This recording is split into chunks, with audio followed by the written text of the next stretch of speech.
Welcome to another episode of Velle. If you guys don't know, today we're in Charlotte, and we are basically asking people the biggest conflict. Do I have some in my teeth? No, I'm messing with you. I really thought I did. No, you guys are good. All right, well, guys, if you guys don't know, it's Velle.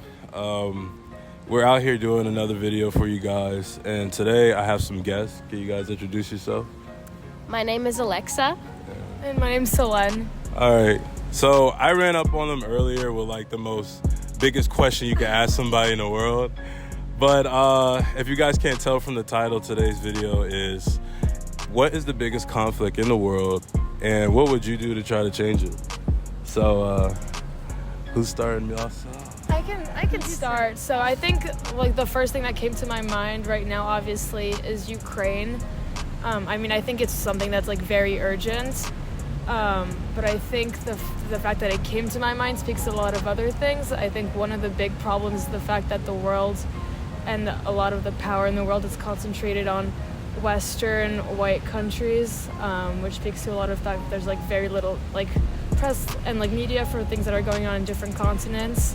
And that speaks to another conflict, which I think is just like broad wealth and economic inequality, both across countries and within countries. I think that's something that's obviously much more structural and systematic, but that's something that I think is key to understanding like many other things that are kind of like messed up in the world. Yeah. Quick question too, do you feel like, I know a lot of prices have been rising, do you feel like things will calm down over time, and if so, how long? Oh my goodness.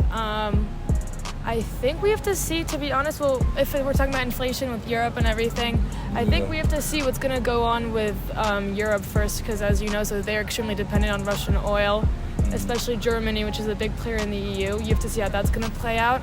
I don't think that there's going to be that much serious action taken on oil before the end of this year. Okay. I think that's like becoming energy independent while still also like promoting sustainable development and being like a realist. It's kind of complicated. I don't think things are gonna like get better that much sooner, and I think if anything we might kind of enter a period of stagflation, which for me is really scary because we're rising seniors in college. So if a recession and if kind of shit hits the fan in a year, then we'll just we're screwed. So yeah, some things are gonna cross my mind. Yeah. What about you? That was a lot of information, so I'm not sure if I can top that.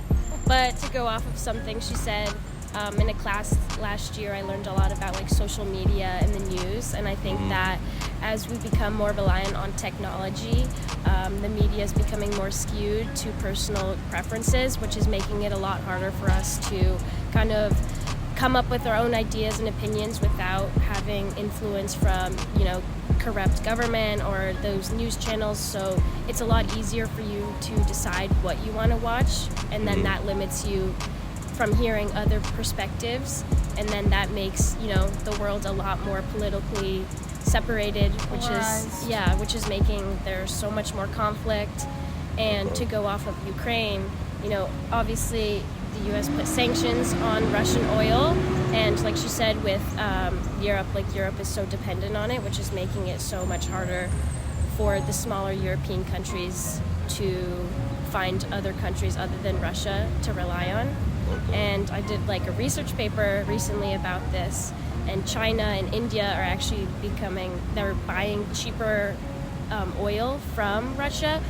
And that just is like kind of creating like, again, polarized world. It's like the West versus Russia, China, and India, which is going to make it like a really scary conflict, like she said. Yeah. And people in Europe are becoming really fearful of, their personal lives. And like I was just in Europe, and me and my friends were very worried, something could happen at any moment, and you might not be able to escape if you don't have those right resources. Yeah, that's true. That is very true. You guys have some good answers, so I guess what's the way to fix it? Just stop the war, come back to peace? That's the thing. I think it's so hard speaking to like the problem with the media. Like it's so hard to understand all these dynamics that are at play I'm not like saying that I do either, but I think it's so hard to try to make news like digestible without having opinions and having like polarizations and underlying agendas kind of filtering through. So I think the best way to kind of fight against these things is like arming yourself through education, questioning things, not taking anything for granted, and I think unfortunately adopting more of like a pessimist, realist lens in the world, because that's what our leaders are doing. And if you put yourselves more in their like in their lens and whatnot, then I guess things kind of start making more sense. Okay. But don't forget that positive change can happen. Yeah. To top that off, you know, you have to come up with your own opinions and not really conform to what the rest of society does, which is what, you know, a lot of kids at our age do. You kind of just want to fit in with the crowd. But at the end of the day, it's like you do what's important for yourself and listen to what your mind and your heart says, and don't listen to anyone else, even if, you know, the majority of the population doesn't agree with you. Okay. Snap. That's it, y'all. These guys. So basically, it's just what is the biggest conflict going on in the world, and then what would you do to change it? I don't know, this sounds so sad, but I feel like there's a lot of conflicts that I don't think I can do anything really about. let's say you do have the power. Yeah. Definitely stopping the Ukraine war right now. Or in close second, I guess, just because like I'm a girl and I live in the U.S. Like all the stuff with Roe v. Wade happening, kind of making sure it doesn't get reversed. Ruby Ray? Well, Roe v. Wade. Roe v. Wade. Like abortion and contraception, like all that stuff that's happening, how they might get rid of that.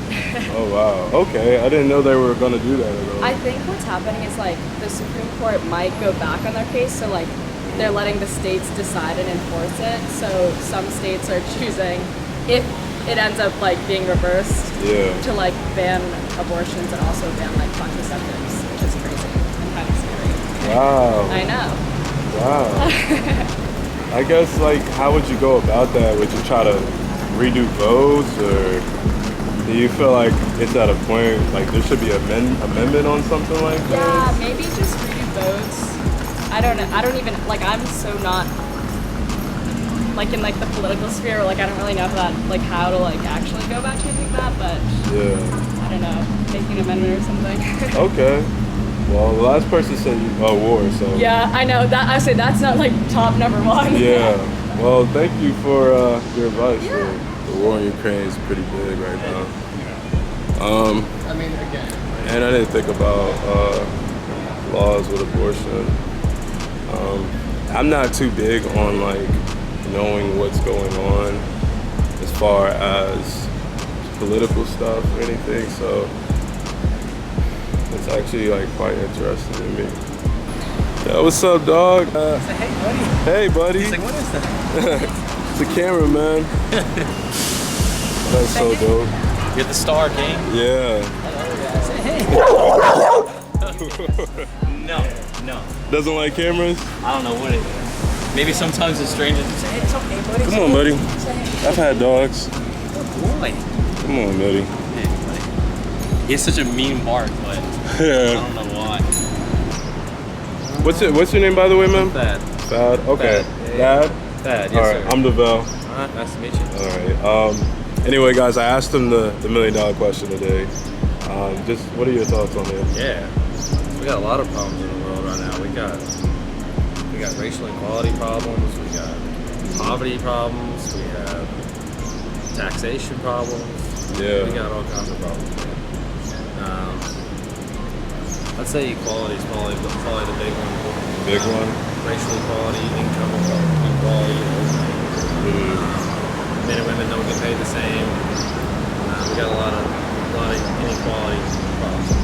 Yeah. I mean, How like go about fixing that? Would you say?